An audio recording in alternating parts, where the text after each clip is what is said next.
David, I'm happy. David, this is like a skins match. I'm gonna concede. No, I'm gonna concede this question. You don't need to concede it. I'll concede it. I'm conceding this year. No. You have won this year. I'm conceding 2025. You have the most great questions. You know why I love this? You know why I love this to the viewers, even if you hear this? What I said to these guys before, I've known these guys for 20, 25 years or more.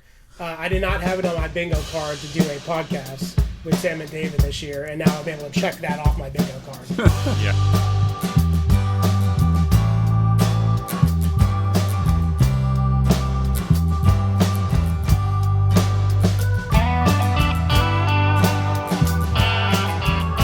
Welcome to Wait What? Sportsbiz Chat with DP and McGhee, the podcast where we take a sometimes irreverent, sometimes cynical, and yes, even a sometimes serious look at the business of sports. I'm your co-host, Tim McGhee.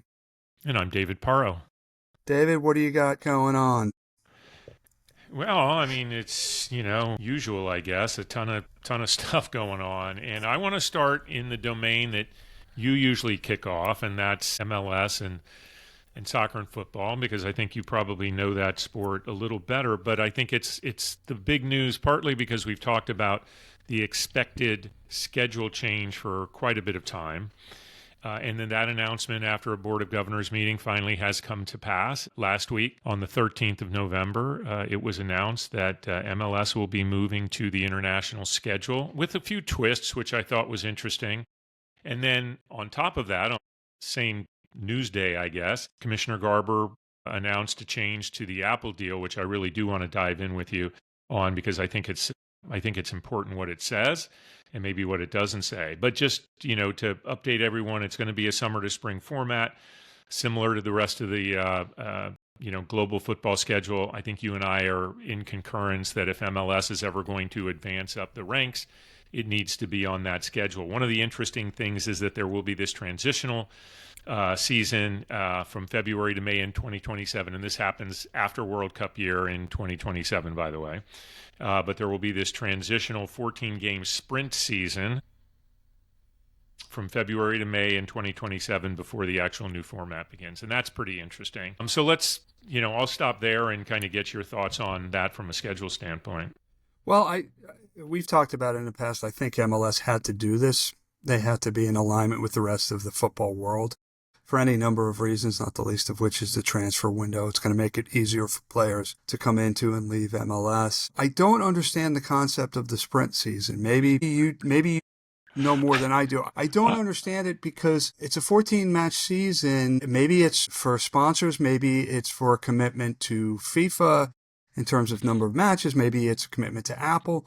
But with all the talk that we've heard over the last several years about the number of matches that these footballers around the world have to play, you're adding a short season, which is less than half of a regular MLS season. I don't understand what the league gets out of it, and I'd like to know. I'm not poo-pooing it. There's probably a very good reason. I just don't know what it is. Yeah, I mean, my initial thought is that you have something where fans are expecting a normal season to have started, and not going from MLS Cup 2026 to waiting all that time for the 2027 season to start. And it does give Apple another season, and that's an important piece of this because MLS and Apple have actually shortened their agreement to end at least currently in 2029 and pull it out of the League Pass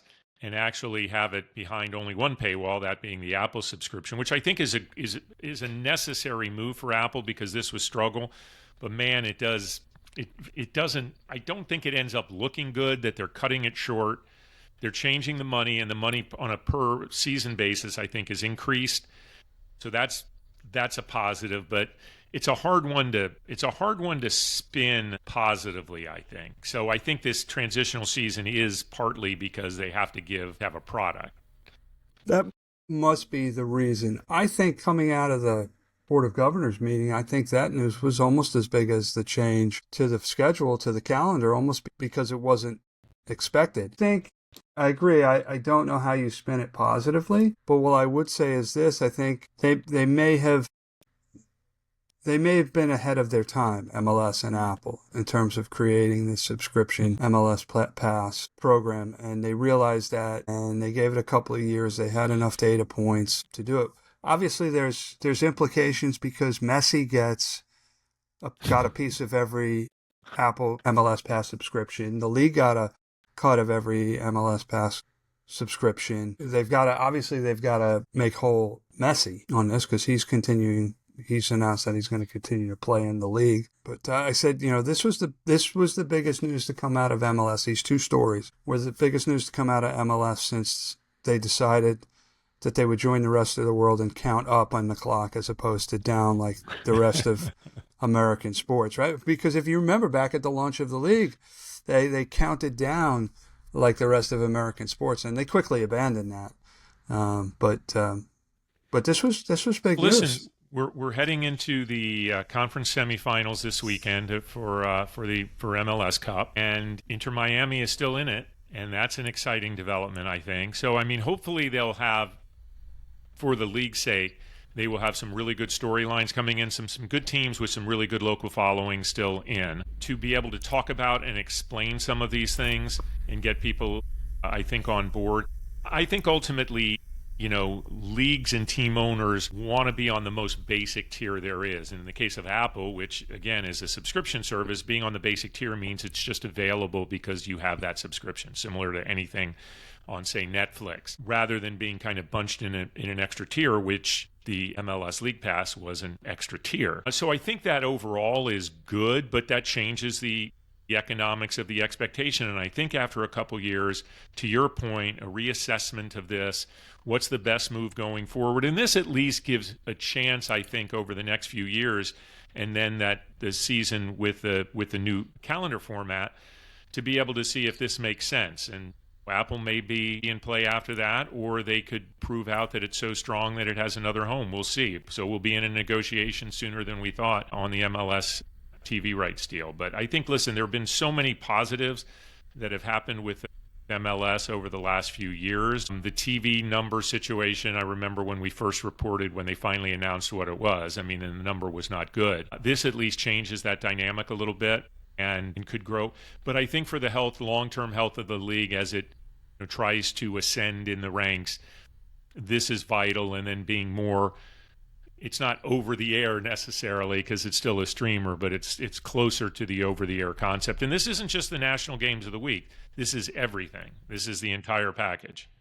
When I was at AT&T, we did our NCAA deal every 3 years. And every 3 years, it was, I would say we were starting from scratch, but what was being contemplated in one deal was completely outdated by the next deal 3 years later in terms of technology and things like that. And I think MLS and Apple or at least MLS finds themselves in a similar situation. What is the media landscape going to look like in 2029 when this deal ends? Mm-hmm. Yeah, no, that's a great point. Great point. I think things are moving to streaming. Maybe they moved too quickly to that extra level of subscription that we talked about earlier. But maybe NBC Sports, obviously, has relaunched their sports network. They, I think, are going to be aggressive going after sports. And then you've got Versant and them going after sports. So maybe Garber and Gary Stevenson, as he's preparing to retire, are looking out at the landscape and saying, there might be a much different and a much more aggressive competitive landscape for our product in 2029. Mm-hmm. One other thing that I think people need to keep in mind in this story is that the offering to Apple was the entire, basically a national regional sports network, something that Adam Silver in the NBA has talked quite a bit about, and that every game was available, the local game. So when we think about it, it wasn't necessarily a crazy idea to go behind an MLS League Pass because you're getting all of those local games, and you would normally pay a lot of money for your local RSN. Okay, so I would say two things. Number one, it wasn't just national and local, it was global, because those games are available globally. But the issue comes in that because they put most of the matches at the same time, it was very difficult to watch more than one match. And I think that's something that needs to be addressed as well. Oh, yeah, it was fraught. So if let's say you're and younger fans in particular tend to be more fans of players than teams. So, but I'm thinking, focus group of one of me. I'm a Red Bull supporter, but if I can only watch Red Bulls and then I can't watch Messi play, that's not ideal for me, right? Because there are players in the league I would love to watch play besides just my Red Bulls. Well, listen, I think a big point here is that as they head toward MLS Cup, MLS had some big announcements, and as they have a lot over the last few years, and so I think it's good for them to be at the center, but this TV thing obviously needed some adjustments. It's good that it's kind of gotten out now, and hopefully over the next couple of weeks, as the league crowns a champion, we will see how many other stories come out about it or explanations about the things we've just discussed. By the way, I should say the commissioner showed up at Frank's, past guest Frank Vuno's, celebration for his SBJ champion fundraiser that they did for Hackensack Medical, which was really cool. They were obviously, peers and co-workers at the NFL way back when. Mm-hmm. Yeah, it's right down the street from his house, so hopefully it wasn't tough for him to get there. Yeah, it's a lot harder for me to get there. All right, what do you got? Somewhere in the swamps of Jersey. Yeah. I'm reminded of my good friend from college who said famously, everybody lives in New Jersey once in their life. What do I got? I thought of you, my friend, when I heard that the Disney YouTube TV impasse was broken and they came to agreement on a new deal. Yeah. I was excited. I did, coming off of our discussion last week, I did go in, and it was kind of, as I suspect, it was a little bit of a pain in the ass because I had to reclaim it and go on. I did get my $20. I was not going to leave that on the table if I could. And it wasn't that hard to do, but they do make you go in and claim it. It wasn't just an automatic thing. So that's what annoyed me.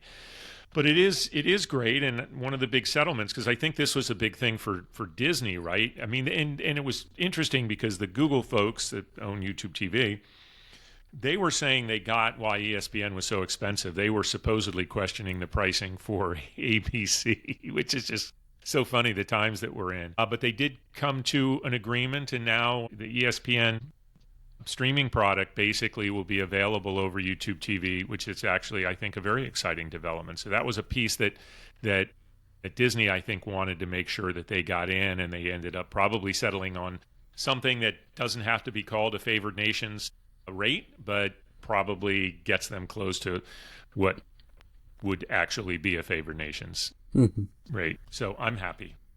Good. Yeah, so I'll stick with them for a while. I was going to say, now I can look into them because I know that I won't have to worry about the wonderful world of Disney going away. For a while. What do you think about the new NBA All-Star format? They finally think they figured out. I haven't figured it out yet, but it's an international format, 4 teams playing multiple games, 1 international team, 3 U.S. teams. I really think we need to get Kelly back on here and tell us out what it all means. Doesn't that kind of hose some international players? I think so. Given the number of international players in the league right now? Well, I think they have the ability to name like the top players, because it's still going to be a fan and media driven thing with some, I guess, wild card slots. That's how I understand it. By the way, one of the most interesting things I find about the All-Star game is that it's being played in Intuit Dome this year. So what do you think the big storylines are going to be around All-Star this year? I've read up a little bit on the new format, and I'm excited for them because they needed to do something, because it's been a complete, it's been a bit of a, no one's taking it particularly seriously. It does seem a bit complex, but I guess if the games have some drama and passion by the players and real effort by the players, who knows? Maybe it'll be something that actually works. And that's what really comes down to, is how much effort the players put. I love the Major League Baseball All-Star game because you don't have to, you can't really tell if they're trying hard or not, right? It's not, maybe the guy doesn't go first to third, but by and large they play very similarly to the way they play during the regular season. But I will say, number one, I to go back to soccer for a second, I really like the MLS versus Liga MX match this past summer in Austin. I thought it was good soccer. But go back 2.5 years ago, almost at this point, where the WNBA All-Stars played Team USA. Now that was an All-Star game. Mm-hmm. That was where both teams were going hammer and tongs at one another, and there was no question that they were trying very hard. Both teams were trying very hard to win. Yeah. And that was fun. But I don't know if you'll certainly never see it in football or hockey or basketball. Yeah. Well, we'll see. I mean, it makes me, I certainly feel like I'll want to tune in a little more just to check out how this thing is. I think part of the point is to showcase the fact that it truly is an international game, and there are so many top players now that are coming from outside of the United States. But I think your point is an interesting one, will it leave enough room for the great players that are indeed from outside of the United States to make that roster? And I think some of that's going to be on Adam Silver to make sure that it's filled up the right way. Coincidentally, just yesterday, we're recording on a Tuesday, just yesterday, both Victor Wembanyama and Giannis Antetokounmpo left their respective games with injuries. Two international players who most certainly would, if healthy, would make the international squad. International players that are having absolute banger years. I mean, Wembanyama is ridiculous. Wemby highlights are so crazy, and Giannis's are always great. What's his last name, by the way? I'm not sure how you say it. No, come on. You had it down. You had it down for the first 3 years of this thing. I still have it down. Okay. Antetokounmpo. Awesome. See, I just want you to be able to show off your linguistic skills. But yeah, it's just been a blast watching. Don't ask me to say his brother's last name. I don't know how to say his brother's last names. Wemby is reminds me of I was too young to remember seeing him play, but the highlights of seeing Wilt Chamberlain when he was going against virtually anybody other than Bill Russell. Yeah, he kind of is Wilt with the modern game. You know, he can shoot when he needs to. As skinny as he is, that bit with Draymond Green the other day, that was just great stuff. Great stuff. Loved it. All right, we got a little time before guest. What else do you have? Well, in the world of gambling scandals. Yeah, which seems like a weekly segment now, huh? Well, the United States has proven not to have a monopoly on that. The Turkish Football Association recently announced that they suspended over 1,000 players, several from the first division, but most of them from the second and third division clubs, as well as 149 referees, all related to gambling. And the top players who were named all came out very aggressively in their own defense. So it'll be interesting. I don't know if basically the Turkish Football Association just wants to clean house and start from scratch or what's going on, but it'll be interesting to watch because, like I said, those top players were very, very. They did not leave themselves any wiggle room in terms of whether or not they did anything illegal or unethical in their games. Yeah, so the voices in this story are out super aggressively talking about see how easy it is for us to catch them now because the data's in place. We have all the tools in place. It's regulated properly, and therefore we're seeing all this stuff quickly, and we're able to act and shut that stuff down and expose it. And that's not untrue. It's almost like two different arguments, right? It's like that's a straw man against what might be happening here. You know, the availability of money and the ease with which to make it via betting seems to be an overpowering force, if you will, to do it. I mentioned this to you earlier, your former governor from your state, Chris Christie, who I think we can probably guess is probably doing a little bit of lobbying work. He's been out aggressively talking about, because New Jersey was the one that initially put the case forward to get it approved or to get it through to the Supreme Court to allow sports betting outside of Nevada. And it's now what we're living with. And so he's strongly saying this is all good. It's all still for the best because it's regulated. But I don't know. It seems not to be addressing a lot of the more serious issues about ease of betting and the problems that come from it. And can people, even just as a fan, watch this stuff on a normal basis feeling like there's not something going on beyond if I'm betting, and am I betting on a credible, honest competition? Yeah, so I want to say a couple things. Number one, I haven't read the article, so I don't know the full context, but both DraftKings and FanDuel announced that they were leaving the American Gaming Association. I suspect it might have something to do with these prediction markets, but I said, we can talk about more next week. when I get up in the morning, I turn on CBS Sports Network and I watch Boomer and Gio. I find them entertaining. I find them knowledgeable. And every Friday they have, they make their picks. So Boomer Esiason, 𝘔𝘁𝘀𝘀𝘀𝑡𝑡𝑡𝑡𝑡𝑡𝑡𝑡𝑡𝑡𝑡𝑡𝑡𝑡𝑡𝑡𝑀 Giannotti, and a guy named Jerry Recco who does Rutgers games. There's 3 on-air guys. And their records are horrible. Like one guy went like 0-5 last week, and none of the Against three had spreads, I take it. Well, yeah. They don't, because they shouldn't be that bad if they're not betting against spreads. Yeah. So, but my point is, these guys know infinitely more about football than the average bettor. They just do. I mean, that's what they do. That's their job. They're sportscasters, right? They're talk show hosts, sports talk show hosts, and they do horribly. So what chance does the average bettor have if these guys are so bad at it? Which just goes back, I guess my long-winded point, and hopefully I have one, is that it just goes back to why we talk about you and I, neither one of us bet. That's another reason why I don't bet. What chance do I have? Well, is sport? I wonder. I have not looked at this, but I wonder how much sports betting in general. Now we have so many different things you can bet on. What the odds are? Because you always hear that the house pretty much controls. I mean, the house is always going to win in a normal gambling setup, whether it's blackjack or roulette or poker or slots, even, right? The house is always going to win. That's why it's such easy money for casinos. Unless you don't say it. Don't. I don't know. We're talking about the great state of New Jersey. There were a couple of casinos here several years back that the owner went bankrupt. Let's just leave it at that.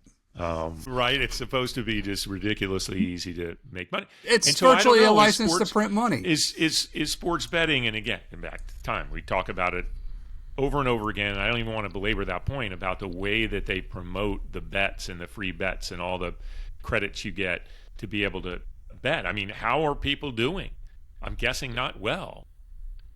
And the states are, by the way, the states are making a ton of money on this, and if it's going to be legal, they should be making money on it.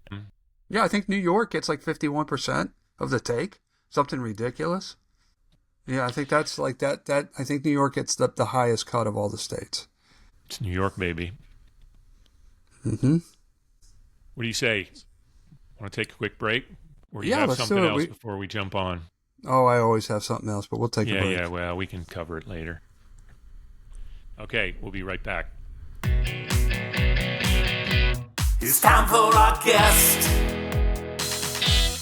We are back, and we are pleased to welcome our guest this week. Karl Mawhinney is the CEO and founder of Campus Multimedia. Campus Multimedia helps elementary, middle, and high schools get support from sponsor brands while meeting the needs of schools and their students. Prior to launching Campus Multimedia, Karl started his career in college sports with roles at Ohio State and later at Penn State. I guess you led the way for Jim Knowles to make that transition from the Ohio State University to Penn State. He had stops along the way at the A10, the MAC Conference, Learfield, Laguerre, Van Wagner, and worked with a very iconic property, one that's close to my heart, the Harlem Globetrotters, as well as others. So welcome to the show, Karl. Thanks, guys. It's good to be on.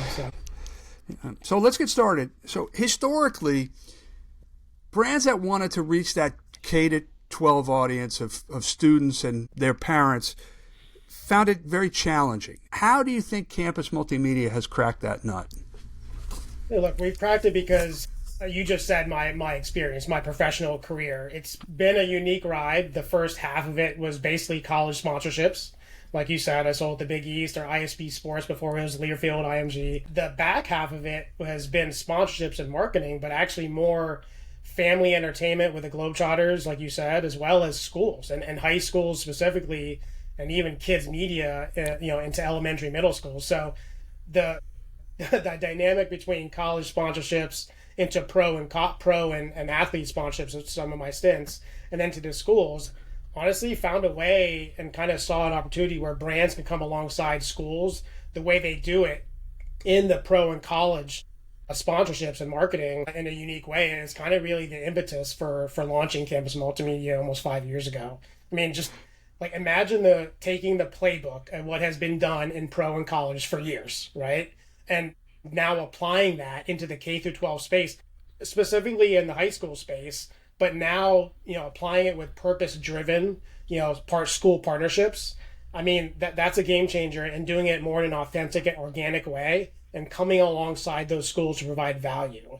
And you both being sports folks like I am, there's this crazy stat I saw. It's something like more fans attend high school sporting events than all of the major leagues combined, college and pro. Something like 510 million fans. I mean, if you think about it, it kind of makes sense, right? There's over 25,000 high schools. Over half of those have sports. So the families, the students attending those, it's a pretty cool stat. So really, we've enabled brands to engage with local communities through the K through 12 schools, reaching students, faculty, staff, and their families. And why wouldn't they? It's where the future of their customers are coming from, right? And we really do it in three or four key areas, at least through sports sponsorships. One is the what you see in the other areas, integrated marketing programs, right? DoorDash does a phenomenal program with us across the entire school year. Started out in high school athletics, is now expanded to student bodies, working school counselors. They're doing a Student Athlete of the Year award. We do a lot of sports sponsorships integration. Jersey Mike's, and Tim, you know Jersey Mike's very well. We work with them tremendously, and one of the things they've done is taken their college Naismith sponsorship and created a high school Naismith award, and we've been helping them with that for almost 5 years now, called the Jersey Mike's Courage Award. So we're bringing these professional or pro intellectual properties and partnerships that these brands have into the K through 12 space in a unique way. The third of the fourth is these premier events, creating these premier events like the college game days that are out there. We've created one in Georgia called the Countdown to Kickoff. It's a college game day style atmosphere, but in high school football. And there's a media component to it. There's a pregame show. There's crazy fan base. It's awesome. And then even Broward Showcase is a nationally televised showcase of high school football teams, top 10 in the country, that is in Broward County in Florida. And honestly, lastly, is the traditional sponsorships. We have found and have really seen a lot of interest in brands doing traditional sponsorships in high schools. That's signage, PA announcements, game entitlements, and yes, even naming rights. And frankly, NIL has been brought up in the high school space in some states as well. So that's really how we've been able to crack the nut in the K through 12 space, imagining what has been being done in the pro and college space. We've a quick follow-up question. I'm sorry, David, before I hand it off to you. Karl, this is such a fragmented marketplace. How have you aggregated, and to what extent have you aggregated the rights? Yeah. What's that type of size and scope and scale are we talking about here? Yeah, look, you're right. It is. That's been one of the problems one of the issues why it's been difficult for brands to get into the space. It's very fragmented. There's over 25,000, just to put in perspective to answer your question, there's over 25,000 high schools, closer to 28,000 when you look at public, private, charter, Catholic, all that stuff. Half of that have sports. Our network is about 20,000 of those high schools. So to put into perspective, there's about 28,000 high schools. Our network of high schools that we can get to and work with, about 20,000. Elementary schools, we have a network of about 50,000 elementary schools, and there's about 80,000 plus elementary schools, and we're just starting to get into middle schools right now. So it's several 100,000 K through 12 schools across the country, to put in perspective. Okay. That's pretty amazing. Tim pointed out, Karl, you've had a background in working on the property side, a lot of time on the collegiate side, where you've been in biz dev roles, and then it's just been so cool to watch you as you've kind of developed on this entrepreneurial side as well, but with something that you just know and have passion for. So in true spirit of entrepreneurialism, I suppose, it doesn't seem like you're resting on the laurels of Campus Multimedia, and you have developed a new product basically that I think operates a little separately in Sponsor Place, which I think is a bit of a matchmaking service to help both sides of that buy-sell transaction in the sponsorship space. Take us through what that means, and as a follow-up, and I'll ask my follow-up in advance, is do you have a sense that this could have application beyond that K through 12 that you're focused on right now? Yeah. So to answer your question, I talked about sponsorships. One of the issues in schools right now across the country, and that's K through 12, but let's focus on high schools. Budgets are getting cut.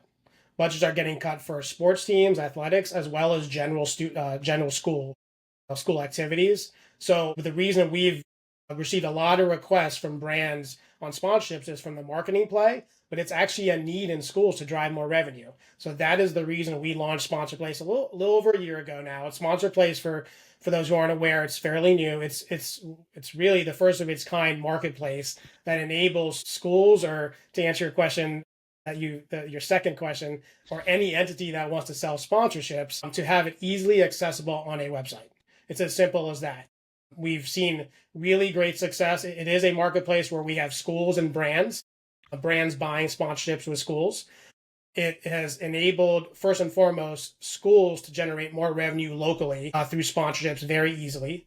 And then second, it's enabled brands to support more schools through sponsorships by finding them, other than calling the school. And a lot of us who have worked in schools can know how difficult it is to reach schools. So it's really made the process of creating that relationship between brands and schools much more seamless and easier. And look, our goal is to get many schools in a certain area so that one, there can be kind of pricing comparisons for brands, and two, brands can buy very seamlessly with a touch of a button. Where we have found the most success is where we have many schools in one area, either a market, a DMA, or even a statewide or regional or even national, where brands can buy at bulk, at scale. And I guess to give you some perspective, we talked about the reach of Campus Multimedia. We've scaled pretty quickly. We have several hundred schools live on the platform right now. We cover over 21 school districts. Our goal is to be in every single 50 states by the end of 2026, with nationwide expansion. And I will say the earliest adopter from a district-wide perspective is Broward County. Broward is the 6th largest school district in the country. They have over 250 elementary, middle, and high schools. About 6 months ago, they announced they are using Sponsor Place exclusively for elementary, middle, and high school sponsorships. And it's been very successful. And I said, yes, they are using it for elementary sponsorships, field day sponsorships, PTO days, stuff like that. So that's why we created it. That's a success. To answer your second question, David, absolutely. So first and foremost, we created it for athletic directors and high school sports. That's where the need was and their ask was. But now it's expanded to beyond athletics. Principals and assistant principals are using this for non-athletic events, spirit weeks, stuff like that, to sponsor those spirit weeks. Second, elementary and middle schools are now starting to use it for sponsorships. We have an elementary school in Atlanta, Georgia, that has driven $30,000 found revenue through Sponsor Place just by having their page up and spreading the word through social media. $30,000 for an elementary school, a small elementary school, is pretty awesome. Oh, yeah. And then furthermore, we do see an application for Division II and Division III schools. In fact, we have launched our first D2 school on the platform. Sioux Falls is one of our first college, is our first college, and we do see that expanding in Division II and Division III. And frankly, I see a bigger opportunity in youth sports. We all have seen a lot of news and youth sports expansion, and by youth sports I mean 14 and under. When you look at your client base, and when I talk about client base, I'm not talking about the brand side. I'm talking about the schools, particularly administrators, principals, athletic directors. This is a bit of a moto question, right? Master of the obvious. What are they looking to solve for? What are their challenges in their respective roles that you Campus Multimedia as well as Sponsor Place can help? I'm obviously driving revenue, but what else? It's become a very common theme, the three main areas that schools are asking for need. We actually we call it our 3 R's: resources, recognition, and revenue.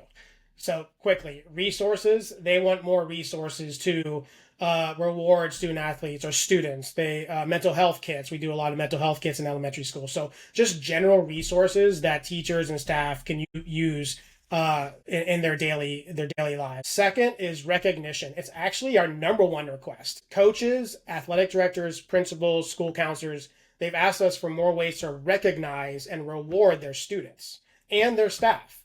Teachers are buying gift cards of their own, right, and their own money, and giving it to students for, Billy doing something great today. Let's empower brands to give that to them to provide recognition resources. And then the third, which we just talked about, is revenue. That is the second highest request we get from schools is revenue, and that's how we've kind of imagined brands can solve those 3 areas: the resources, recognition, and revenue. Want you to spend a little time kind of going back at this audience a little more from the perspective of what you're doing now and what you've done for a while. You spent time at Go Noodle and Huddle in CRO roles, and then with the Harlem Globetrotters, and and that was something going after the families and so forth. You actually discussed that recently in a Forbes guest column that you wrote, which was really great to kind of read through.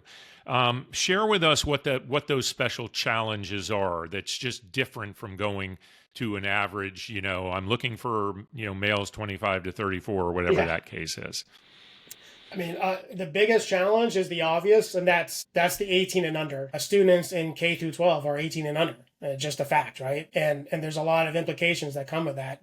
The way we've been able to really get around that or really come alongside that is to provide the value to the schools. We don't target the students. We actually just partner with the schools to provide them those needs and resources. And that's the biggest challenge and the biggest opportunity, frankly, is those 18 and under are your future customers for these brands.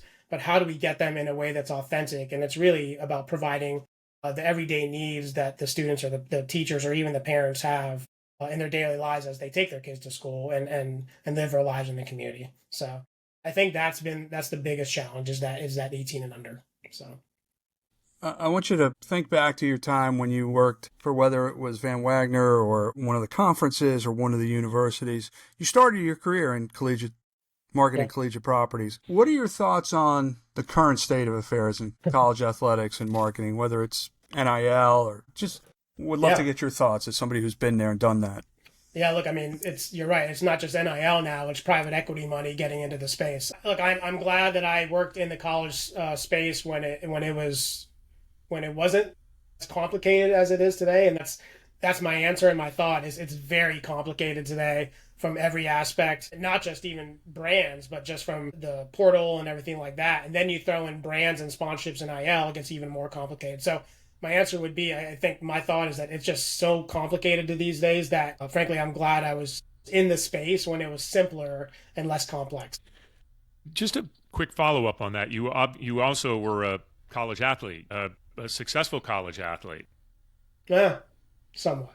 Well, you can talk about that a little bit, but does that, as someone looking back as a player and looking at it from a current, like any views on the changes that these athletes are going through? Honestly, Dave, that's actually a really good question. Look, I was a Division III athlete. I played a running back at a Division III school in Ohio, the College of Worcester Fighting Scots. And yes, I didn't even play that much until I was a junior or senior return kicks. But honestly, to answer your question, while I say it's very complex and complicated these days, as a college athlete, I probably would have loved it. I mean, I know these college athletes are, even some of these D2, D3 student college athletes are actually making money. Even if it's $1,500 a month posting on social media, that's $1,500 that I don't have to work at the gym that I worked at in college. So yeah, honestly, great question. As a professional in the space, I think it's very complicated and a little more of a headache to work in. But as a college athlete, I would absolutely have loved it to help generate revenue in my pocket and not having to do a traditional job. And I actually worked at the gym on campus to pay my bills. So that's what I did. This might be the weirdest ruling of any question we've had. We have a weird tradition on this show, Karl, that when someone says great question, we acknowledge the person that wrote it. And Tim drafted pretty much these questions on this for this week. Yeah. I ad-libbed that one a tiny bit, but since it really came in under Tim's original question, which was an important one that we did want to cover, because we're not aligned. We're aligned on these, but I don't want to take full credit, but I also didn't want to make him again this year say that was David's question. Wait, all the questions are very wait, what? Wait, wasn't this the question that I sent to you, David, and you said I would have asked that question verbatim? Yes, but I then said I forgot to ask that because Karl was an athlete, and that's what he responded to. This is interesting. So Tim drafted a question, sent it to me, and I'm like, that's the perfect question. The way I had it originally written was, you cut your teeth in the college sports space, care to offer any thoughts on the state of college sports in general and as a sponsorship opportunity? So Tim's question was almost identical. Like he wrote it. So he's getting credit for that question. So I'm not taking credit for the fact that I would have written it similarly. I'm taking credit only 50% on the add-on. Karl, are you old enough to remember Bugs Bunny cartoons?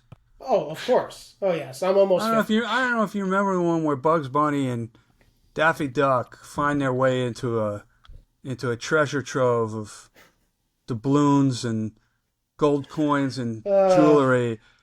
And Daffy Duck's running around. He's trying to capture everything. Oh, mine. That's David with questions this year.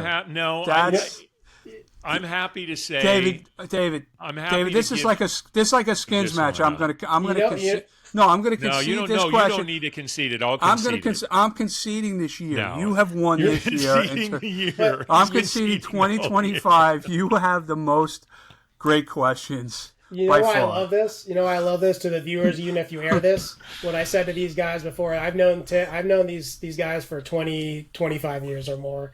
I did not have it on my bingo card to do a podcast with Tim and David this year, and now I'll be able to check that off my bingo card. Yeah, I love these guys. Well, listen, we've known you a long time. We've liked you a long time, but compared to some of the other guys we've had on the show, you're like a newbie to David. David had somebody on a couple of weeks ago that he met in the nursery as an infant, and they were like, "Yeah, remember that nurse?" I mean, they go back that far. So we're like you and I are newbies. Last week, I introduced the guy of having been in the same job for 23 years, and I knew him right when he began it. He corrected me and added 10 more years to it. It was it was embarrassing. I mean, I'm freaking ancient. Well, to not make you guys feel more ancient, Tim, for what it's worth, I think I first met you when I was 25, 26 years old. You were a bigwig at IMG. David, I met you when I was maybe 30. And I was at Yeah, I'm a little disappointed. He's known you that much longer. Yeah, right? It took me too long to meet you. I'm just impressed that Karl's still talking to me after all this time. Yes, exactly. Big wig at IMG. That was for about a week and a half, I think. He caught me at a good time. All right, let's get him out of here. He's a busy man. He's running Sportsbiz, Campus Multimedia. He's got dogs to take care of. You know what's funny, Tim? It's Sportsbiz. It's actually Sponsor Place, but Sportsbiz. I'm sorry. But funny, Sportsbiz was the second vote. It was going to be Sportsbiz, and we decided to call it Sponsor Place. I apologize. Sponsor Place. He's busy running Sponsor Place. You're like, is the alliteration going to work or not work in terms of how it rolls off? I think he made a good call. I think he made a good call. All right, closing questions. Yes. And we have two. We ask every guest on, as you probably know. First question. You assume he listens. I presume any guest that's come on has listened to a few episodes. Yes, I do. I am very presumptuous about the quality. I'm very presumptuous about the quality of our podcast. You are a blinding light of positivity. I try to be. Absolutely. I use this. I will say this. I'm sorry, Karl. We are really going off the rails here. I love it. But there is an old saying in comedy: it is easier to change your audience than to change your material. And every person who tells me that they listen to the podcast, I use the same exact joke. Oh, so you're our listener. David gets offended by that. Because we know Tim's not the listener. We're going to help spread the word. That's a whole nother story. All right. We're going to help spread the word with this one. So. Yeah, we got 𝘔𝘀𝘀𝘀𝘀 working on it. Exactly. We have two questions. The first one is, how'd you get your start in the sports biz? Look, and you said it. I did play D3 football. I always knew I wanted to do something in sports.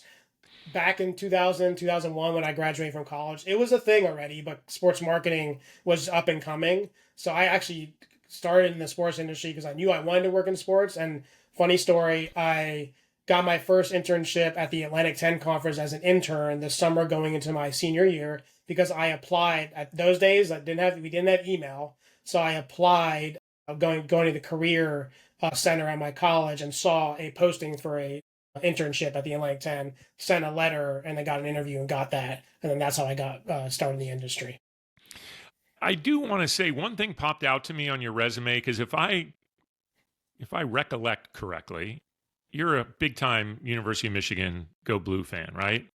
Go Blue. And Lions. But you had an Ohio State quick stop on your resume, right? So it pained me, guys. So I was born in Detroit, in Lansing. My father's side is all from Lansing. I'm half Filipino, so my mom is Filipino. We were born in Michigan, but moved to Columbus when we were 6. We moved to the Philippines. So from 6 years old and on, I lived in Columbus, Ohio. Stayed true to my roots.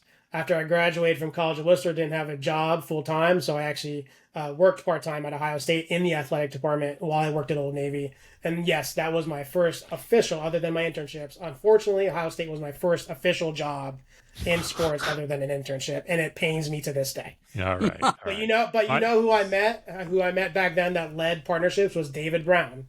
Now with 𝘖𝗺𝗺𝘃. We all know David Brown.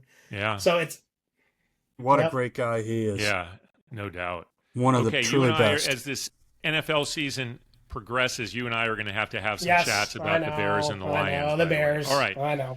Second, this is the harder question, Karl. One piece of advice you'd give to someone looking to break into the sports biz.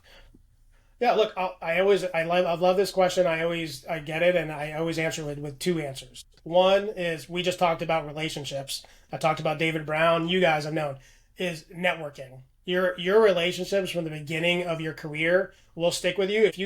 If you treat people just normal, treat with positivity, always be nice to people, always network, and go out of your way to go to events and meet people your age, older than you, in different parts of the industry. And then the second is, be proactive in asking for meetings from industry experts. One quick story: we have one of our newest employees. She applied for a job with our company in the last 3 months. She was not qualified for the job, but you know what she did? She was the only one out of 250 applicants that messaged me on LinkedIn. And her message was not annoying. It was actually very proactive and said, I'm a college athlete. I saw you were. I would love to work for your company. And I know I'm not necessarily qualified, but would ask for an interview. You know what happened? She got an interview. She didn't get that job, but we actually hired her for another job that we created. So she is now with our company now for 3 months because she was proactive and was networking. So that's my answer. That's great. That's a great story. That's a great story. Well, all right. Yeah, Karl, can't thank you enough for coming on. I know you're busy, but we enjoyed it. Hopefully you did as well. I loved it, guys. It's really good spending time with you. Yep. And sponsor Place. I will not get that wrong again. We appreciate it, bud. You'll learn. Great seeing you. You too. You guys are great. Thank you. We'll make sure we get that bit in right there. Yeah.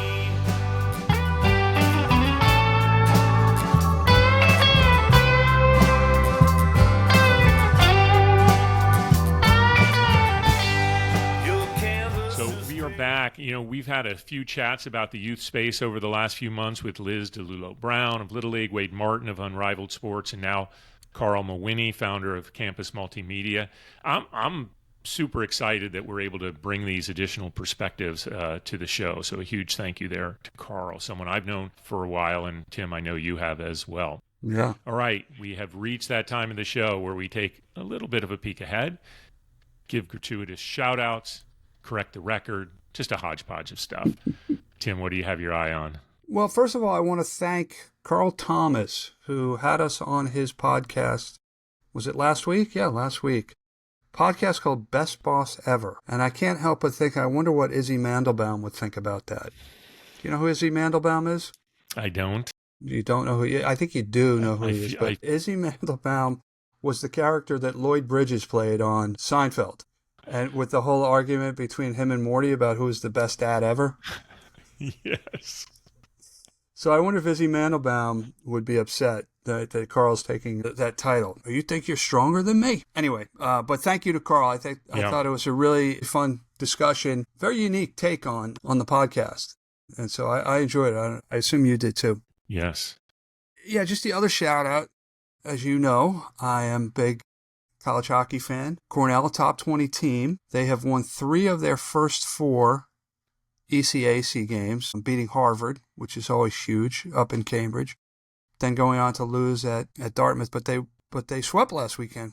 I went up there. They beat Brown and Yale. They are an incredibly young team. They have about 5 or 6 freshmen who are getting significant playing time, including their goaltender. So I'm really excited about this team. It's a long season, but I'm excited about them. They're back home at Lionel Rink this weekend. What about you? What's on your mind?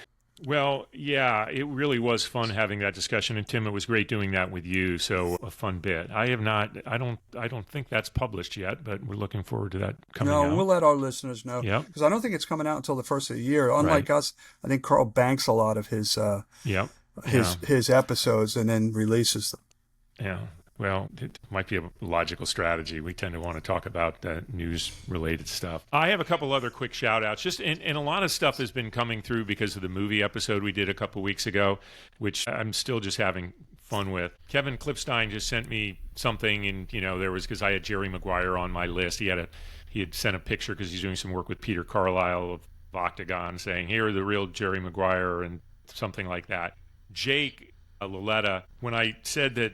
Sorry to all my Notre Dame fans for saying that I thought Rudy was not just a bad movie, but an untrue movie. I was thinking of Jake, a Notre Dame guy, but he wrote me just basically ripping me for not having Tin Cup and Field of Dreams, I think, on. He said he could let the other thing pass. And then Ben Schlosser, who obviously not only loves hockey, but must have played hockey, gave me a hard time for not having Slapshot even on, with neither of us actually had it on. And then he kind of ridiculed me for not being enough of a hockey guy. So to your point about you being such a hockey guy, Schlosser, who we both know and are friends with, you have way more credibility with Ben Schlosser, obviously, than I do.